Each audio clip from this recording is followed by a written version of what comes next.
آداب۔ آج کا لفظ ہے سخاوت۔ سخاوت کے معنی ہے فیاضی، جنراسٹی۔ عربی مول کا لفظ سخی ہے، اس سے ہی سخاوت بنا ہے، اور سخی کے معنی ہے فیاض، جنرس، دل کھول کر دان کرنے یا دوسروں پر خرچ کرنے والا۔ اسی کو دریا دل بھی کہتے ہیں۔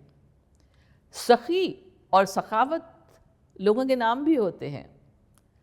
اکثر آپ نے دو لفظ سخی داتا بھی ساتھ میں سنے ہوں گے، یعنی دیالو، یا جو لوگوں کو دان کرتا ہے۔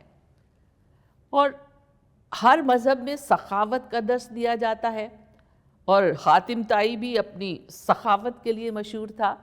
اب ایک شعر میں سخاوت کی یہ حد بھی پیش کی گئی ہے۔ سخاوت ایسی دکھائی کہ گھر لٹا بیٹھے، نہ سوچا یہ بھی کہ کچھ اپنے گھر بھی رکھنا ہے۔ اچھا، اب آپ اس لفظ سے متعلق کوئی جملہ یا کمنٹ یا شعر ہمیں لکھ دیجئے نا، ہم منتظر ہیں۔